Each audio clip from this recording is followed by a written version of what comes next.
Hello, hello, bonjour et bienvenue à Belle et Biblique, programme de lecture de la Bible en ligne, basé ou fondé sur le passage de Esdras, le chapitre 7, verset 6, verset 10 et verset 12. Si tu es là pour la première fois, je m'appelle Emmanuel Agé et je suis très contente que tu aies choisi, décidé de rejoindre, je suis certaine et persuadée, un bon nombre de femmes à travers le monde pour cette très belle aventure de lecture de la Bible. Chaque jour, nous lisons un chapitre du livre de Genèse.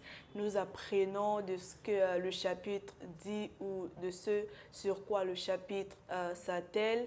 Nous apprenons ce que le Saint-Esprit veut que nous apprenions et aussi nous partageons les choses que le Saint-Esprit nous enseigne. On peut partager avec une amie, on peut partager avec une sœur, on peut partager sur ses réseaux sociaux. On partage la parole de Dieu toujours, toujours, toujours au max et au max. Bien sûr, ces moments d'échange, d'exhortation ne remplacent pas tes moments personnels avec la parole de Dieu. Ça ne remplace pas non plus ton intimité avec le Seigneur Jésus seul à seul. En fait, ces moments, c'est juste pour te booster, pour t'inspirer, afin que tu puisses davantage passer du temps seul à seul avec le Seigneur Jésus et aussi dans la parole de Dieu. Aujourd'hui, nous débutons avec le chapitre 1. Qu'est-ce que je suis enthousiaste, qu'est-ce que je suis contente, qu'est-ce que je suis juste... J'ai envie de dire, je me sens juste privilégiée de pouvoir m'asseoir, de lire la parole et que le Saint-Esprit puisse ouvrir mes yeux sur des points importants, sur des choses qu'il veut m'enseigner, sur plein de choses. Alors aujourd'hui, nous discuterons sur le chapitre 1. Si tu es prête, tu prends ta Bible et tu prends ton cahier de notes. Et bien sûr, on n'oublie pas son arsenal d'articles d'annotation. Très important parce que si Dieu te parle et tu n'écris pas, je t'assure, après 6 mois, après 1 an, tu vas entièrement oublier. Mais quand tu écris, ça te permet de revenir sur tes notes, de rappeler ce que Dieu t'avait enseigné par le passé. Et si c'est encore valide, te rappeler de mettre cela en pratique. Ou juste simplement pour être édifié par ce que le Seigneur t'avait appris il y a de cela quelques temps. Donc, toujours noter. Toujours noter quand tu lis la Bible, quand tu l'étudies, quand tu... peu importe l'exercice que tu fais autour de la parole, l'exercice spirituel que tu fais autour de la parole, n'oublie pas de toujours noter. Genèse, le chapitre 1.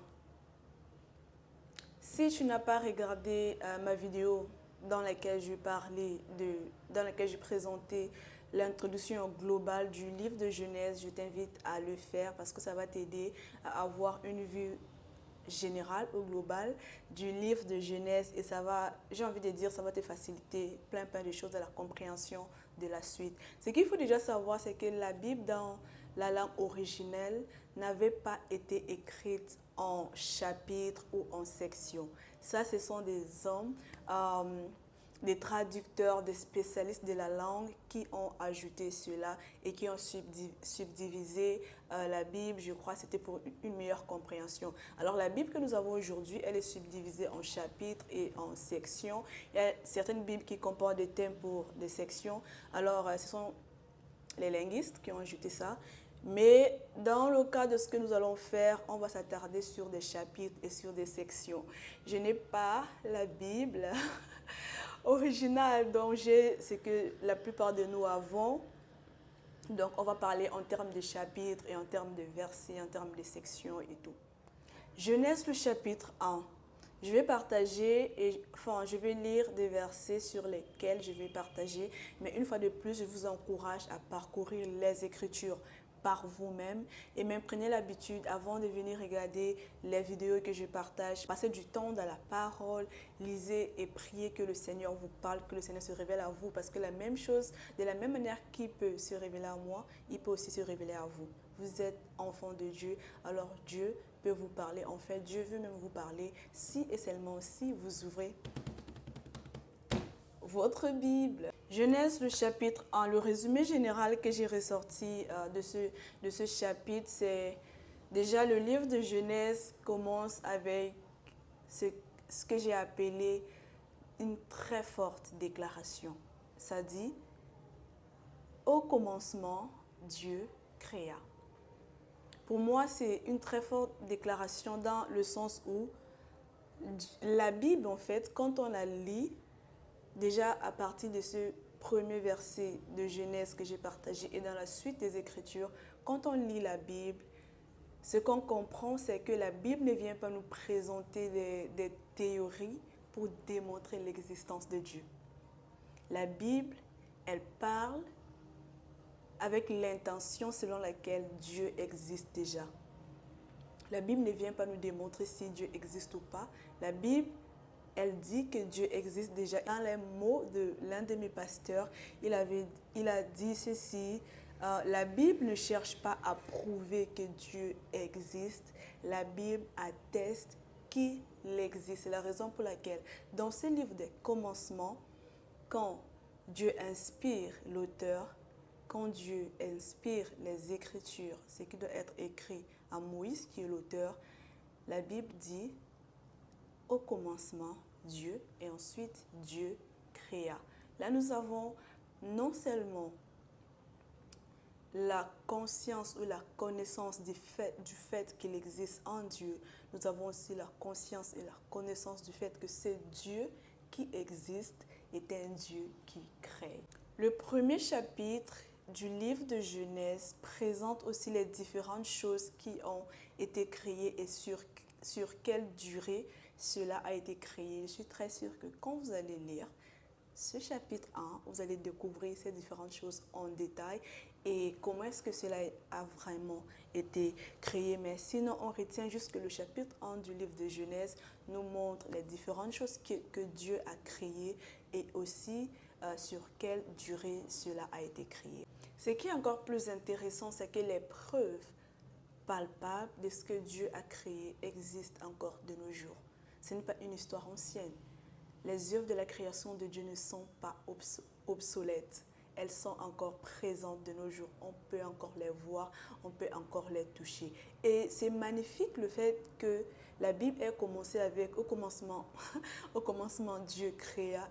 Ensuite, la Bible liste les différentes choses que Dieu a créées. Imaginez quelqu'un qui part pour demander un emploi et dans son CV, la personne met des choses fictives. On va se dire, si on finit par découvrir, on va se dire, mais cette personne, elle est malhonnête. Comment est-ce que quelqu'un peut présenter son CV, mais quand on vérifie, on voit qu'en réalité, la personne n'a jamais rien fait de ce qu'elle a dit dans son CV. Avec Dieu, ce n'est pas pareil. La Bible dit que Dieu créa et la Bible nous montre les choses que Dieu a créées pour attester effectivement que ce Dieu qui a créé, comment je vais dire ça, pour réellement attester que il n'est pas juste question de parler, mais voici les œuvres, voici les actions qu'il a posées. C'est tellement beau et moi j'aime ça.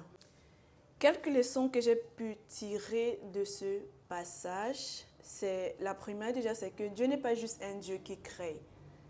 Uniquement dans le chapitre 1 du livre de Genèse, nous voyons une vingtaine de choses que Dieu a faites et je crois qu'il peut encore faire de nos jours et qu'il fait même encore de nos jours.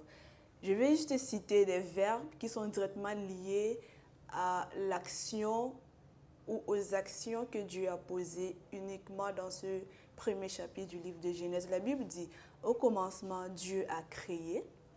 Au commencement, Dieu a dit. Dieu est un Dieu qui parle. Au commencement, Dieu a séparé. Au commencement, Dieu a fait. Au commencement, Dieu a appelé, c'est-à-dire l'a nommé. Au commencement, Dieu a vu rien, mais alors rien du tout n'échappe au regard de Dieu. Au commencement, Dieu a béni.